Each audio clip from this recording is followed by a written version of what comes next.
Bergulir sejak Desember 2024 lalu, kasus tudingan ijazah palsu Presiden ke-7 Republik Indonesia Joko Widodo yang dilaporkan oleh Tim Pembela Ulama dan Aktivis atau TPUA belum juga selesai. Kemarin, Roy Suryo CS mengajukan surat permintaan gelar perkara khusus ke Polda Metro Jaya. Kuasa hukum Roy Suryo CS bilang, belum ada ketetapan hukum terkait keaslian ijazah Jokowi, sehingga belum bisa ditingkatkan ke tahap penyidikan. Sementara itu, terlapor dugaan pencemaran nama baik tudingan ijazah Jokowi, Roy Suryo, meminta Polda Metro Jaya menghadirkan Jokowi sebagai pelapor. Roy Suryo CS juga meminta Polda Metro Jaya menunjukkan ijazah asli milik Jokowi. Hari ini pun kami akan menyerahkan surat permohonan gelar perkara khusus kepada Kabak Wasidik Polda Metro Jaya dengan dasar sama pasal 31 junto pasal 33 Perkapolri nomor 6 tahun 2019. Penting ini kami sampaikan karena harus ada tindakan berimbang yang sama equal agar ada jaminan keadilan dan kepastian hukum. Perkara di Polda Metro Jaya dengan perkara di Baris Krim itu sangat beririsan. Sebab tidak mungkin orang bisa dianggap menyebarkan fitnah, ya melakukan pencemaran tentang ijazah palsu sebelum dibuktikan ijazah itu asli. Dalam perkara ada yang pelapor, seharusnya pelapor itu duluan yang diperiksa. Ya, pelapor itu duluan, urutannya begitu, dalam KUHP urutannya juga begitu. Jadi tidak lazim, tidak umum, bahkan aneh jika pelapornya, saya makanya juga tanya, kenapa pelapornya belum diumumkan untuk diundang atau dipanggil ya untuk datang. Soal pelapor utama, saudara JKW tadi ya. Nah, dia harus hadir. Tapi kami menunggu ya proses ini berlangsung dengan sangat baik. Kemarin, kader Partai Solidaritas Indonesia Dian Sandi diperiksa Polda Metro Jaya sebagai saksi atas kasus dugaan ijazah palsu Joko Widodo. Dian Sandi bilang ada 25% keterangan baru untuk memperkuat dua berita acara klarifikasi yang sebelumnya disampaikan saat pemeriksaan di tahap penyelidikan.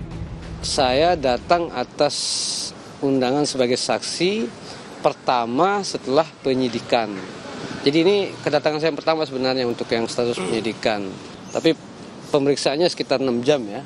Selebihnya tadi hanya tanda tangan aja gitu. Yang jelas saya tidak akan bergeser sedikit pun. Saya tetap berada pada satu keyakinan bahwa ijazah itu asli. Dan saya tidak akan mundur sejengkal sekalipun. Kasus tudingan ijazah palsu Joko Widodo sudah memasuki tahap penyidikan. Peningkatan status perkara itu berdasarkan hasil gelar perkara oleh penyidik Subdit Keamanan Negara Direktorat Reserse Kriminal Umum Polda Metro Jaya. Terhadap laporan polisi yang pertama, pelapornya adalah Saudara Insinyur HJW, ditemukan ya. Hasil penyelidikan sudah ditemukan dugaan peristiwa pidana sehingga perkaranya ditingkatkan ke tahap penyidikan. Yang tiga juga dalam hasil penyelidikannya ditemukan dugaan peristiwa pidana sehingga perkaranya dapat naik ke tahap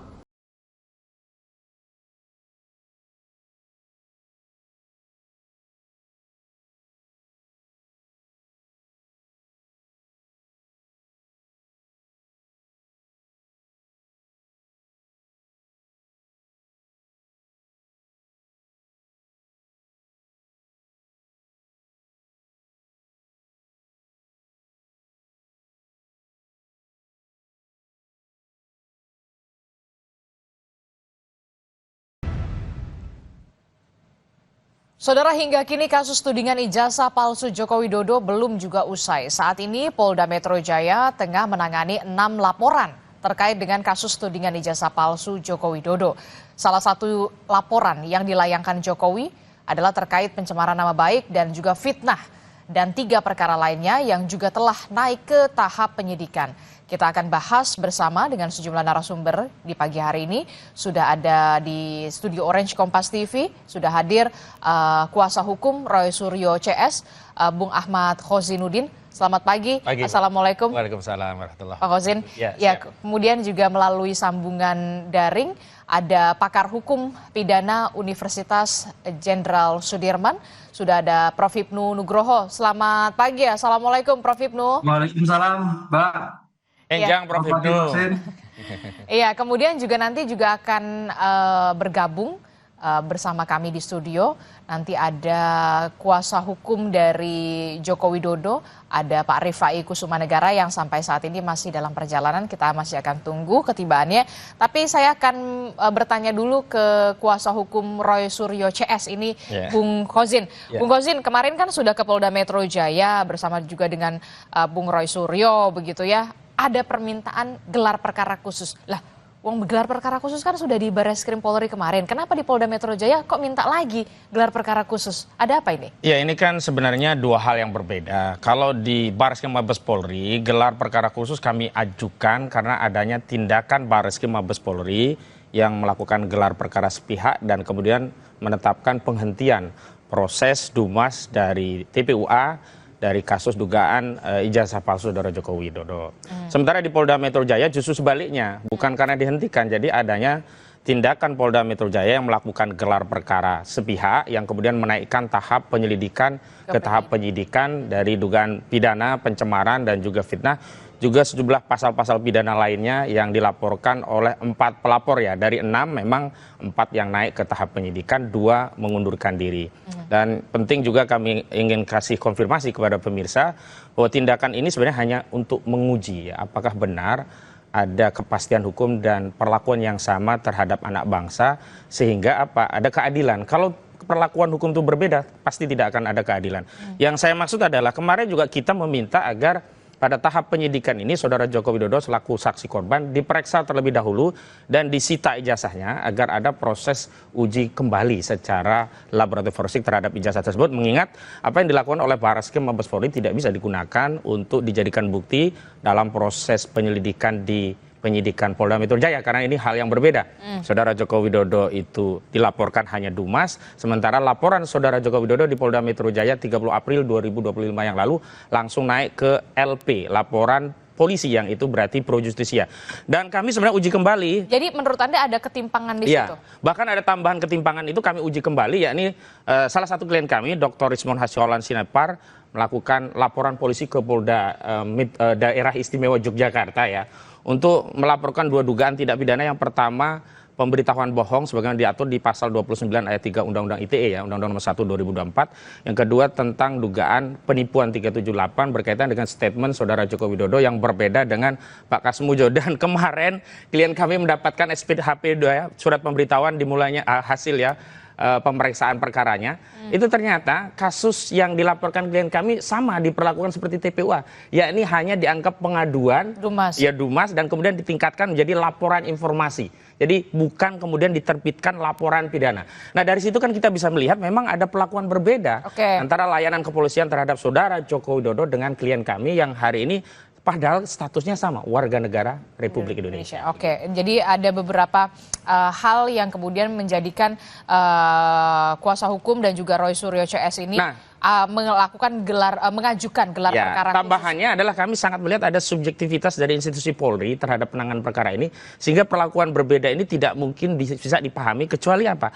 Ada agenda di mana institusi Polri itu di bawah kendali politik, yang politik itu kami tafsirkan berasal dari Solo, yakni dari kekuasaan Saudara Joko Widodo. Oke, saya tahan dulu di situ, Bung Khozin. Saya ke Prof Hipnu. Prof Hipnu, melihat kasus ini begitu ya, kemarin di Barreskrim Polri bisa dikatakan sudah selesai begitu, gelar perkara khusus sudah dilakukan, kemudian di Polda Metro Jaya sudah masuk ke tahap penyidikan, tapi kemudian Bung Roy Suryo CS ini mengajukan gelar perkara khusus di Polda Metro Jaya karena memang ada ada hal yang perlu dibuktikan lagi begitu ya. Betul, dan sebenarnya kan yang di Barreskrim juga gelar perkara khususnya juga belum diumumkan hasilnya seperti apa. Belum diumumkan. Nah, bagaimana dari kacamata hukum pandangan dari Prof Hipnu terkait dengan kasus ini? Perlu atau tidak sebenarnya gelar perkara khusus dilakukan di Polda Metro Jaya?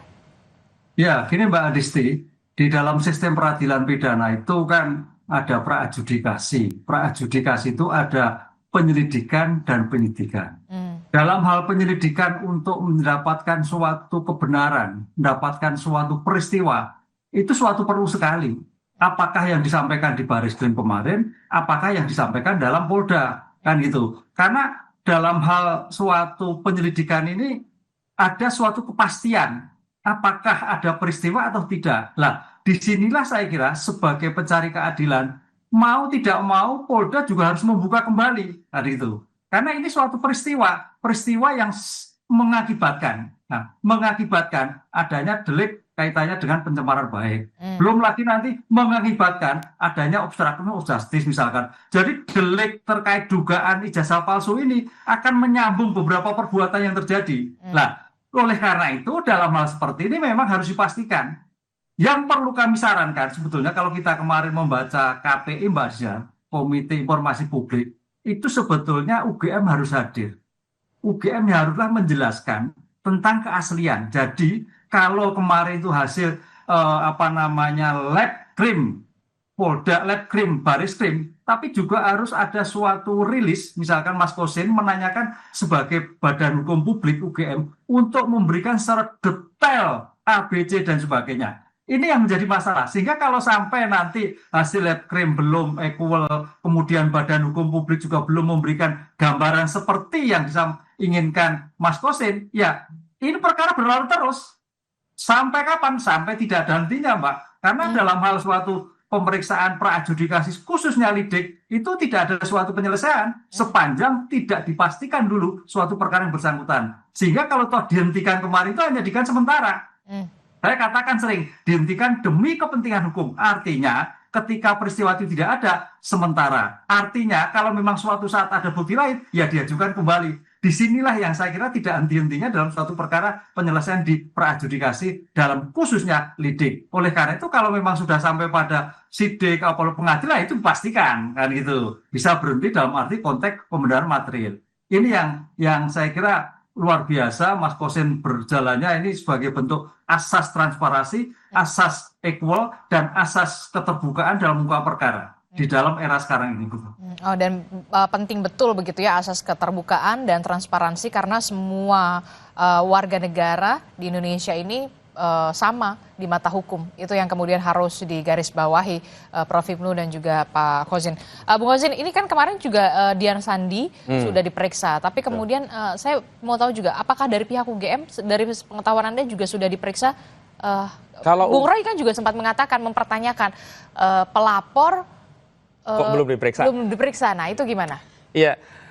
Informasi yang kami terima bahwa sebenarnya saudara Joko Widodo selaku pelapor sekaligus saksi korban sudah dipanggil, namun mengajukan reschedule karena keadaan sakit. Dan itulah yang kemarin kami persoalkan. Kenapa kalau sakit dipanggil polisi untuk menerangkan apa yang menjadi aduannya terkait delik dugaan fitnah dan pencemaran tidak datang, tapi pada saat yang bersamaan justru hadir di sebuah kongres partai yang ternyata dia bisa menyampaikan pandangannya tanpa ada hambatan. Artinya kalau kita bicara tentang ada misi politik yang dituduhkan kepada kami, ada agenda besar dan seterusnya, secara zahir justru kita lihat saudara Joko Widodo justru sibuk dengan agenda politik. Pada saat yang sama dia sudah ada panggilan hukum, dia tidak mematuhi ya aparat penegak hukum yang telah memberikan panggilan.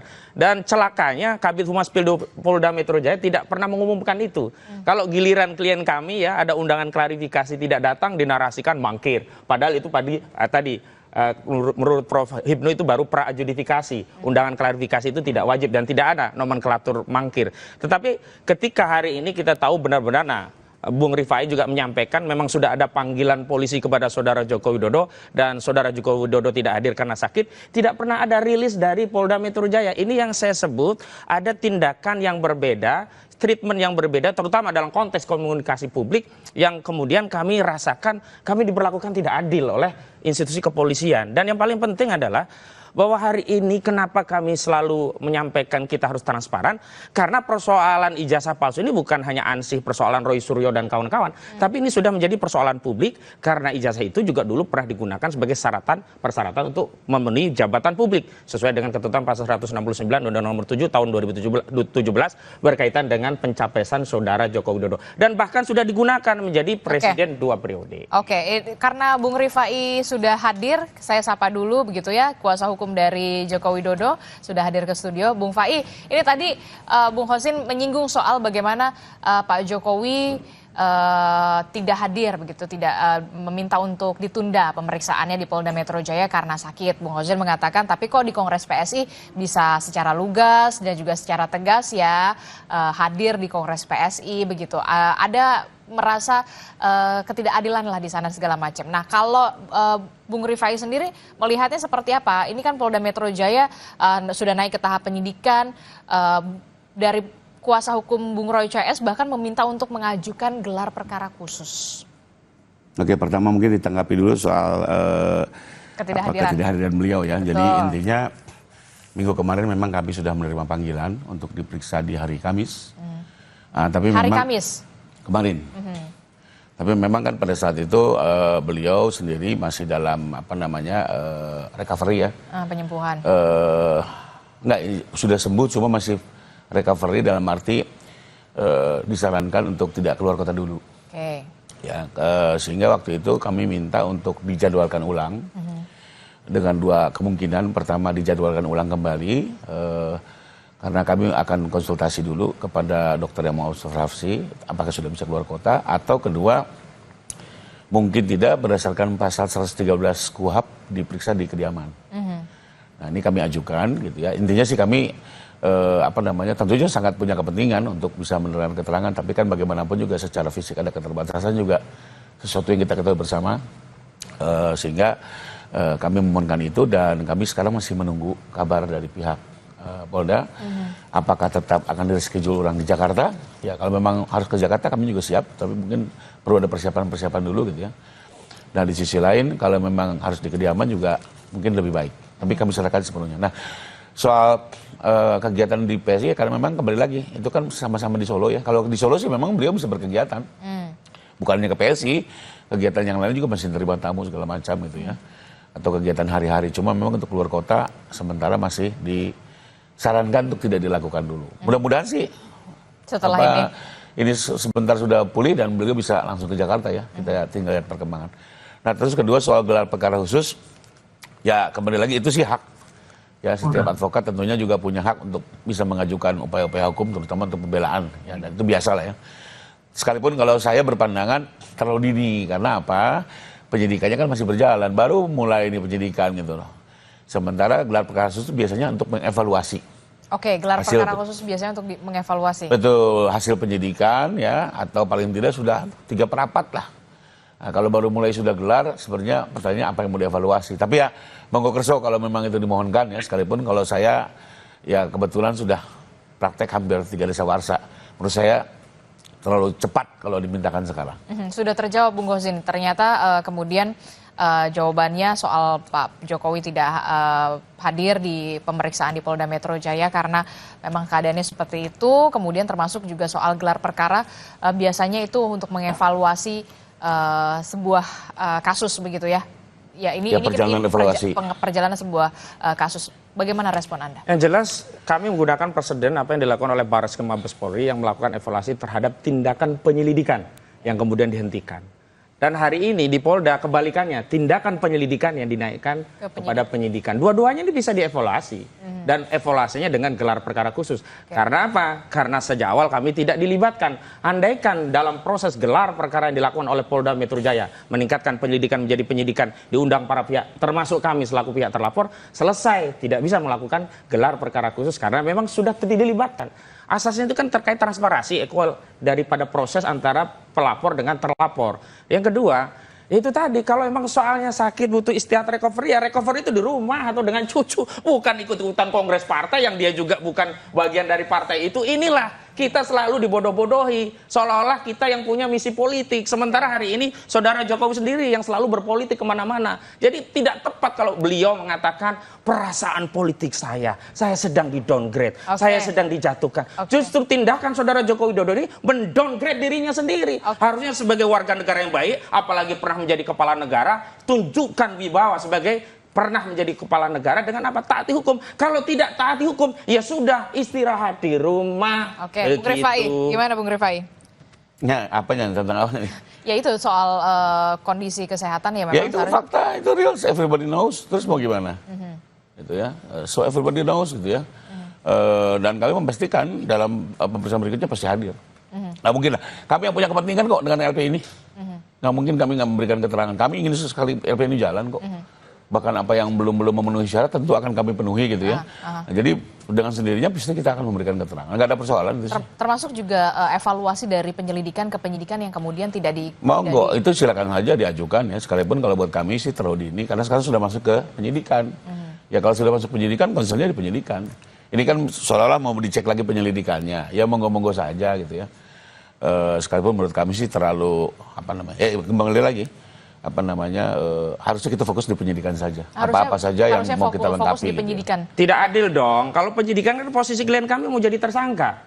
Justru sebelum jadi tersangka itulah warga negara berhak tahu apa sih yang dilakukan dalam proses penyelidikan sehingga penyidik punya keyakinan ada peristiwa pidana sehingga penyelidikan ditingkatkan kepada penyidikan. Dan kalau memang dalam konteks gelar perkara dikasih tahu, oh ini loh buktinya, lewat buktinya aja cuma fotokopi, nah itu kan menjadi soal tambahan bahwa memang benar bisa saja ya ijazah ini nanti disita saat penyidikan. Tapi persoalannya adalah kenapa di Bareskrim yang baru penyelidikan saja ijazah itu bisa ditunjukkan pada Bareskrim dan kemudian dicek, diuji laboratorium forensik dan keluar hasil identik yang kemudian dengan dasar itu dihentikan penyelidikan. Pada saat yang sama mau meningkatkan penyidikan, ini barang tidak pernah dikasih kepada penyidik gitu loh. Kita ini kan terbuka harusnya. Justru asas transparansi itulah yang akan menjaga kredibilitas dan akuntabilitas dari proses penyelidikan dilakukan oleh Polda Metro. Bagaimana jawaban Anda, Bung Rifai, soal transparansi di sini, kemudian soal dokumen ijazah juga yang kemudian seharusnya sama lah seperti apa yang treatmentnya dilakukan di Bareskrim? Ya menurut saya sih ini sama ya, bahkan teman-teman kepolisian kalau boleh saya bilang sudah sangat hati-hati. Nah yang perlu dibedakan adalah perkara di Polda dengan perkara di Bareskrim sesuatu yang berbeda. Di Bareskrim ini stretchingnya adalah soal pemalsuan. Di Polda ini stretchingnya adalah soal fitnah dan pencemaran. Jadi memang pokoknya sudah berbeda. Pokok perkaranya berbeda. Jadi kalau di Bareskrim itu sampai dilakukan lapor wajar karena itu memang poin pentingnya ya. Bahkan kembali lagi sebenarnya untuk menguji keabsahan sebuah ijazah itu tidak perlu dengan lapor. Ini sudah berkali-kali di dalam kaidah putusan Mahkamah Konstitusi ya maupun Undang-Undang Sisdiknas cukup Kepala Satuan Pendidikan menyatakan bahwa ini ijazah asli, bahwa betul itu alumni. Jadi cukup dengan pernyataan itu. Nah, cuma di Bareskrim ini dikasih bonus lagi dengan lapor untuk penguatan. Nah, untuk Polda sekali lagi fokusnya apa sih? Fitnah dan pencemaran nama baik. Nah, poinnya adalah untuk fitnah pencemaran nama baik sudah ada objek-objeknya diperiksa, 24 objek ya.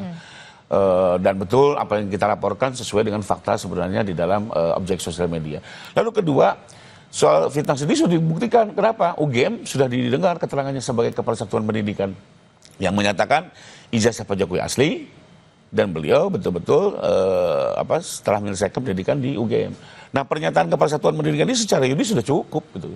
Ya, jadi menurut saya sudah ada alat bukti awal yang cukup untuk menaikkan ke tahap penyidikan berdasarkan keterangan Kepala Satuan Pendidikan. Jadi tidak harus lapor itu. Ya, di dalam sengketa-sengketa pilkada itu banyak sekali kok konflik pilkada gara-gara ijazah. Tidak pernah lapor dibawa ke MK. Cukup Kepala Satuan Pendidikan. Jadi menurut saya yang di Polda sudah cukup pembuktiannya sehingga bisa naik bahwa nanti dalam penyidikan mau dilengkapi lagi, ya, mau dilakukan penyitaan ijazah, mau dilakukan lapor ulang. Monggo kesok. Jadi dari pihaknya Pak Jokowi nggak ada masalah ketika nanti akan ada penyitaan dokumen ijazah dan segala macam. Nggak ada masalah. Misalnya nanti pas pemeriksaan ini yang kami khawatirkan. Disita kita serahkan. Ini kan delik aduan. Nah, dengan dasar agar nggak mau disita ijazahnya mundurlah dicabut. Kemudian yang maju adalah 3 perkara lainnya, anak bangsa yang diadu domba, sehingga apa ijazahnya itu tidak nampak. Nanti masuk pasal apa? Berita bohong, pidana sara, kemudian penghasutan. Dan ini kayaknya pernah terjadi pada kasus Bambang Tri dan Gus Nur. Jokowi tidak pernah terlibat, ijazahnya tidak pernah masuk, tetapi keduanya dianggap mengedarkan kabar bohong di vonis 6 tahun. Nah, saya khawatir nanti ya, ini colong pelayu tinggal gelanggang. Lari dari laporannya dengan dalih nanti kirim saja lawyer ini bisa dicabut. Tapi laporan yang lain tetap jalan terus. Akhirnya apa? Sesama anak bangsa yang beradu. Padahal ini kan bisa diselesaikan dengan menunjukkan selesai, sudah begitu loh. Tapi hari ini mungkin kalau dia tunjukkan nggak akan selesai, kenapa? Mungkin rakyat juga udah kepalang marah, jengkel gitu loh. Dari dulu aja harusnya bisa diselesaikan secara cepat sederhana, ini mencari jalan yang ribet gitu loh. Oke, singkat saja, apa yang ingin Anda tanggapi dari pernyataan Bung Hozin? Ya kembali lagi itu kan asumsi-asumsi dan kekhawatiran. Oke. Ya wajar-wajar saja lah ya, saya sih mengerti saja. Tapi intinya kembali lagi kalau untuk Bambang Tri, saya sudah berkali-kali jelaskan itu tidak ada kaitannya dengan Pak Jokowi karena Pak Jokowi bukan pelapor di situ. Itu pihak Polri yang mengangkat. Bahkan kami juga tidak mengerti itu situasi keadaan saat itu ya. Nah kalau yang sekarang ini memang yang melakukan upaya hukum Pak Jokowi sebagai warga negara. Beliau sendiri juga sudah menunjuk tim hukum dan memang kami memastikan semua akan berjalan sebagaimana mestinya. Termasuk bila mana ada penyitaan, kami akan serahkan pemanggilan berikutnya. Mungkin pemanggilan berikutnya akan langsung disita, kita kooperatif. Lapor ulang, monggo. Mau diadu lagi dengan ijazah lain, monggo. Karena buat kami kebenaran adalah kebenaran. Ya, ini fakta yang sudah dialami oleh Pak Jokowi. Beliau yang kuliah sejak tahun 80 sampai 85, beliau menerima langsung dari UGM. Jadi fakta ini akan kami perjuangkan sampai kapan. Dengan tujuan lagi-lagi ya Pak Jokowi tidak ada berniat memenjarakan orang segala macam. Beliau hanya ingin memulihkan nama baiknya yang telah terkoyak akibat persoalan isu ijazah yang sudah dikonsumsi oleh banyak negara juga, bukan hanya Indonesia loh ya. Lalu kedua, beliau ingin soal ijazah ini dikukuhkan oleh pengadilan. Ya. Sekalipun kami dalam undang-undang secara hukum cukup dengan pernyataan Kepersatuan Pendidikan, sudah dikuatkan lagi lapor, kita berharap juga di pengadilan ini dikukuhkan soal ijazah ini. Biar clean and clear, karena kalau politik Mbak nggak ada habisnya, tapi kalau hukum selalu ada jalurnya, ada forumnya, dan ada akhirnya. Seperti adigium litis funendi operate. Oke, saya ke Prof. Ibnu. Prof. Ibnu, ini terkait dengan yang di Polda Metro Jaya ini kan memang pokok perkaranya berbeda ya, di Bares tidak yang seperti di Bareskrim begitu ya. Ini kan soal pencemaran, dugaan pencemaran nama baik, penghasutan dan segala macam. Tapi yang kemudian menjadi pertanyaan saya berikutnya adalah perlukah kemudian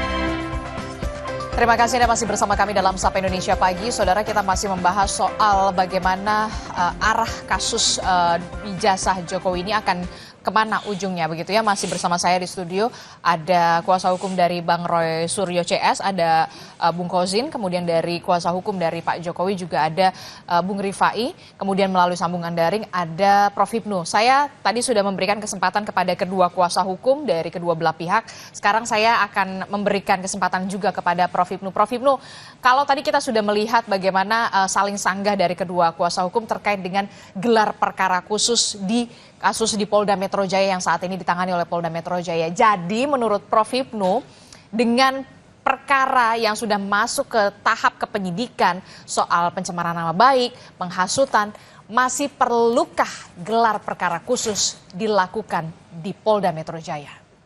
Ya, gini Mbak, kalau melihat Bang Rifai, Bang Hozin itu memang harus berpikir dari objektif dan subjektif, ya memang harus seperti itu. Ini menarik sekali, jadi kuasa-kuasa hukum yang luar biasa dalam rangka untuk kepentingan kliennya. Nah, saya sebagai orang yang objektif, sekarang kita lihat, masih perlukah suatu gelar perkara di dalam Polda? Menurut saya perlu. Karena apa? Kalau kita melihat kemarin di Bareskrim yang kemarin pun hasilnya juga belum ada.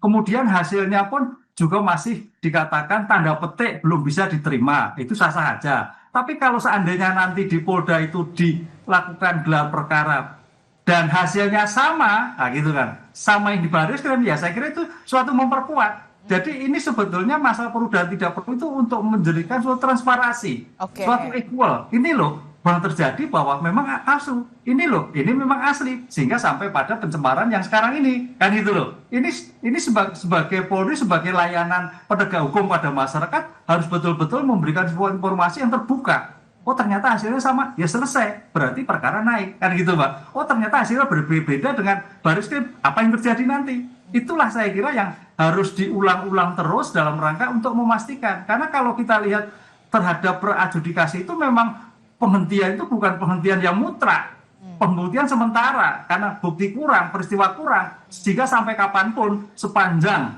keterangan dari Bareskrim, keterangan dari UGM, keterangan dari Kemenristek itu masih disangsikan, saya kira Mas Hozin juga masih terus memberikan informasi-informasi terus. Inilah yang menjadikan suatu perkara tidak selesai-selesai. Tapi menjadikan pasti selesai Mbak, coba libatkan Komisi Informasi Publik. Komisi Informasi Publik. Iya, karena ini kan sudah badan hukum publik UGM. UGM ini yang sering terjadi kan gitu, sehingga UGM bisa memberikan gambaran yang runtut A sampai CD, bisa meyakinkan Mas Kosin, oh ternyata sudah clear, oh ternyata ada suatu problem. Lah, disinilah nanti Komisi Informasi Publik juga bisa melakukan penyelesaian. Ini loh asli atau tidak asli. Jadi kalau terkait dengan Polri agak sulit, tapi kalau UGM yang mengeluarkan, KIP akan memberikan suatu gambaran, akan memfasilitasi, akan memberikan mediasi. Ini yang sebenarnya. Ini yang kayaknya sejak kemarin tertinggal KIP untuk terlibat dalam suatu memberikan informasi yang dalam arti luas gitu. Oke, jadi menurut Anda, saran dari Anda adalah kepolisian ini melibatkan Komisi Informasi Publik, begitu ya, KIP, supaya kita tahu ujungnya kemana, karena ini sudah bergulir sudah cukup lama. Termasuk juga yang terbaru adalah Bung Rismon CS juga rencananya juga akan melaporkan Joko Widodo ke Polda Daerah Istimewa Yogyakarta, Polda DIY hari ini, begitu ya, informasi yang saya dapatkan. Nah ini kan jadi saling lapor di Polda, yang ini lapor di Barreskrim, kemudian nanti ada di Polda DIY. Jadi kita semua masyarakat jadi bingung begitu ya. Ini jadi kemana ujungnya? Ini bisa melibatkan KIP begitu ya menurut Anda? Saran dari Anda?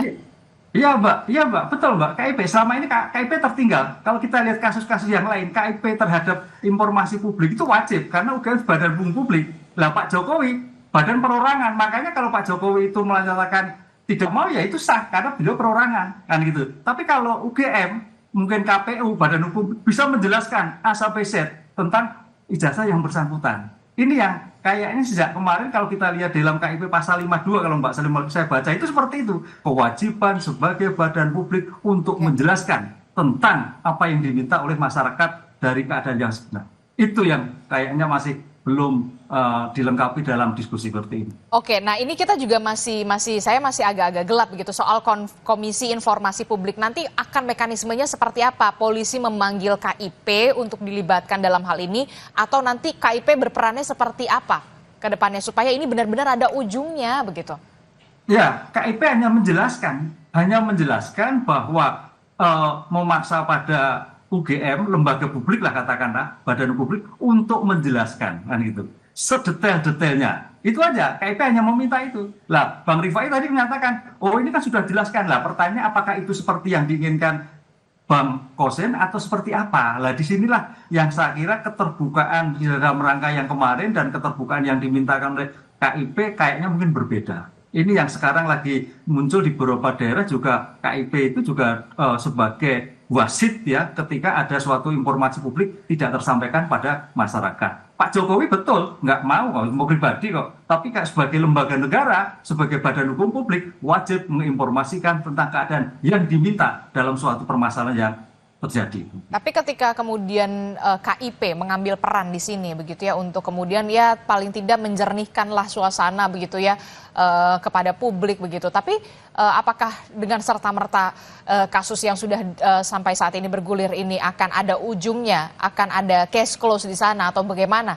Itu kan jadi pertanyaan. Ya, paling tidak Mbak, ada suatu keterangan yang bisa diterima semua pihak. Ada suatu keterangan yang rigid.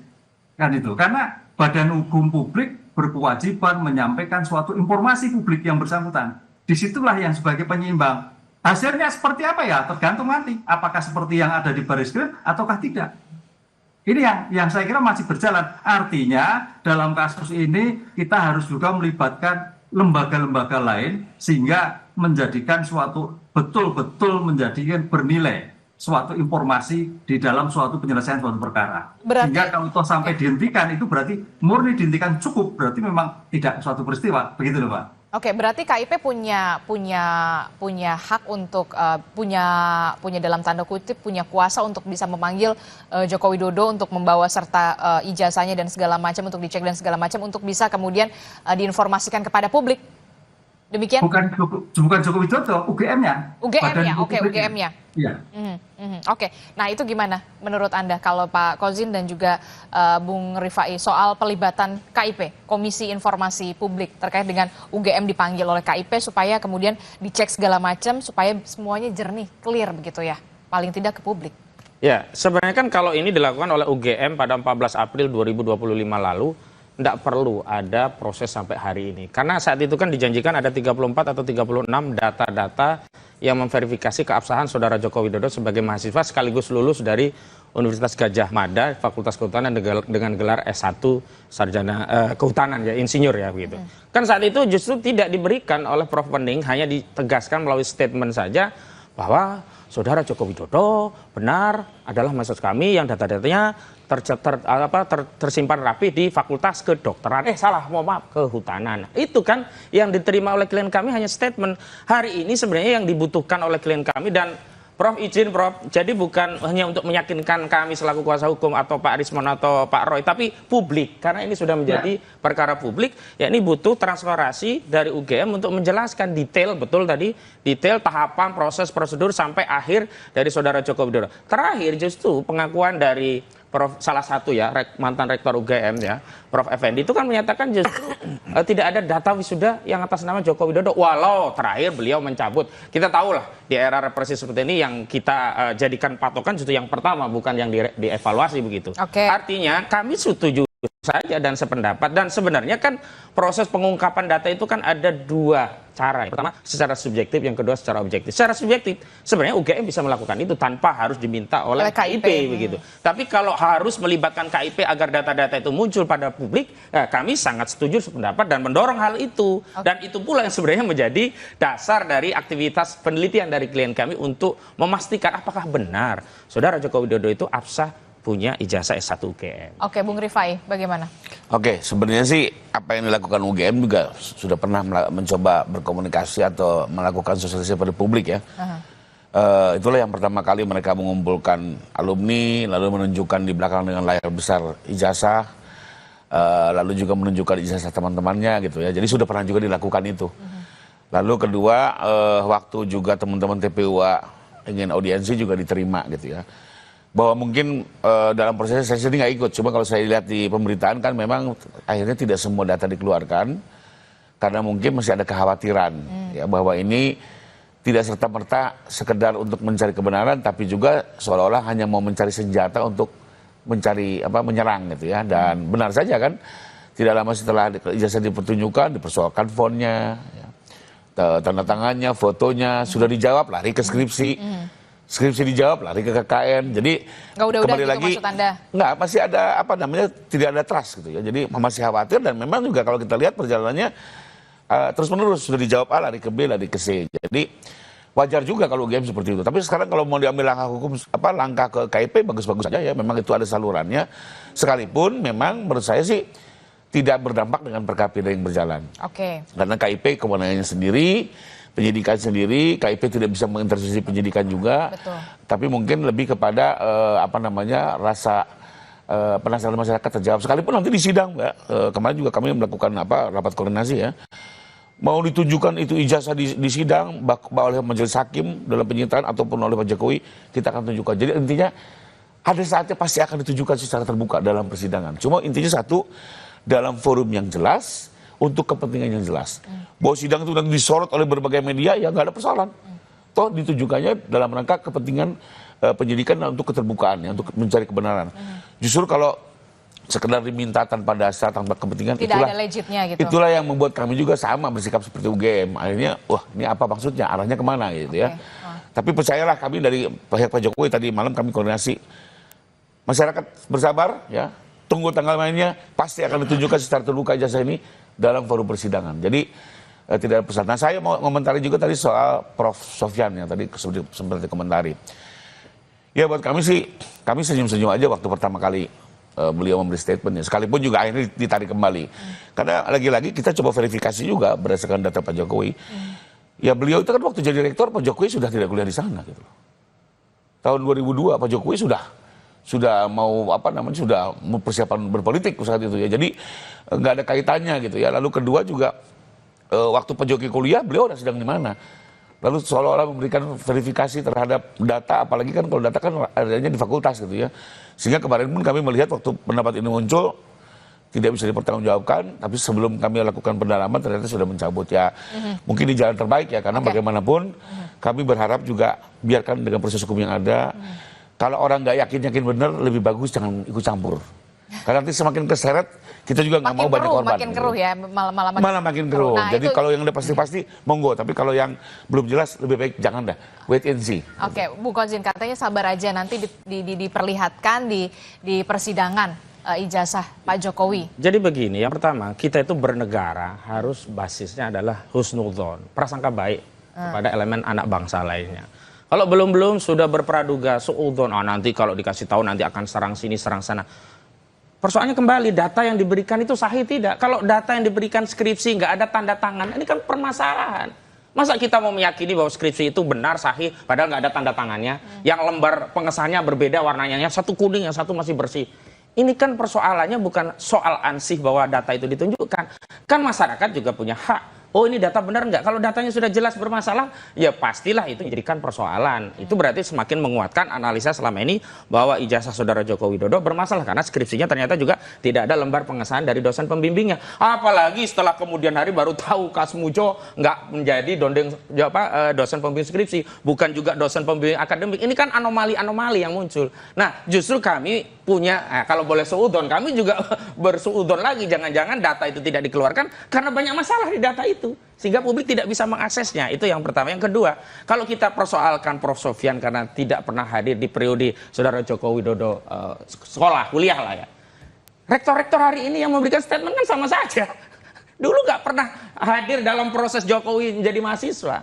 Hanya statement saja. Dan perlu diingat, beliau ini rektor yang punya akses ke internal, yang akses itu juga bedanya yang satu formal, yang ini substansial saja. Oke. Artinya kita masih meyakini bahwa apa yang disampaikan oleh Prof. itu benar, bahwa kami meyakini juga ada tekanan yang kemudian beliau mencabut itu, kami hormatilah. Dan kami terima kasih Prof. Sofyan, yang kami yakini adalah apa yang beliau sampaikan di awal. Oke, kita tunggu proses hukumnya seperti apa, karena yang saat ini di Polda Metro Jaya memang sudah naik ke tahap penyidikan. Kita lihat nanti apakah nanti polisi juga akan melakukan gelar perkara khusus sama seperti treatmentnya di Bareskrim. Terakhir, Prof. Hipnu, ini lapor sana, lapor sini, lapor Polda, Bareskrim, Polda DIY begitu ya. Pertanyaannya, bagaimana kemudian dari kacamata hukum Anda selain melibatkan Komisi Informasi Publik di sana? Apa ini supaya ada ujungnya, biar cepat selesai juga lah begitu ya, tidak berlarut-larut. Silahkan singkat saja Prof. Hipnu. Ya, laporan bagian dari hak masyarakat. Saya kira itu memang harus ditindaklanjuti. Cuman permasalahannya apakah laporan itu mempunyai legal standing yang jelas, mempunyai tujuan jelas yang tidak. Oleh karena itu dalam perkara ini tampaknya harus satu-satu. Kalau memang sekarang berjalan tentang pencemaran baik, itu jalan dulu. Jadi saling menunggu, Mbak. Karena ini suatu perkara yang semuanya ada irisannya. Sehingga kalau sudah satu-satu lah, mana yang diteruskan dan mana yang tidak teruskan, saya kira itu Polri harus punya strategi untuk menangani suatu perkara itu. Jadi tidak semua diterima, tapi juga diberikan suatu penjelasan bahwa ini adalah terkait dengan perkara-perkara yang lain. Begitu, Mbak. Oke, baik, kita akan tunggu. Tapi yang paling tidak yang ini dulu lah, Polda Metro Jaya, kalau memang ini diselesaikan, nanti kalau ada laporan lagi, nanti baru kita lihat lagi seperti apa. Tapi yang pasti, Bung Rifai, klien Anda, Pak Jokowi siap ketika nanti memang akan dipanggil setelah kemarin. Tentu. Karena kembali lagi ya, ini kami yang membuat LP, tentu kami yang punya kepentingan. Ya kemarin kan hanya persoalan keterbatasan saja ya. Dan kita tinggal nunggu arahannya apakah dijadwal ulang atau bisa di kediaman atau alternatif lainnya.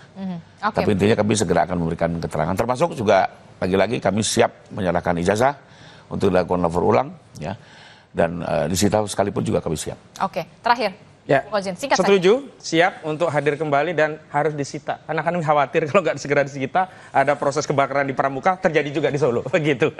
Oke, baik. Kita akan tunggu bagaimana proses penyidikan ini, karena memang sudah naik ke tahap penyidikan di Polda Metro Jaya. Kita akan tunggu. Terima kasih Prof. Hipnu melalui sambungan daring. Kemudian ada Bung Kozin dari Kuasa Hukum Roy Suryo CS yang sudah hadir ke studio. Kemudian ada Bung Rifai, Kuasa Hukum dari Joko Widodo. Terima kasih Bapak-Bapak, sehat selalu. Assalamualaikum. Selamat pagi. Waalaikumsalam warahmatullahi wabarakatuh. Pagi juga. Salaman. Saudara, tim Garuda Muda hanya mampu bermain imbang tanpa gol lawan Malaysia U23. Meski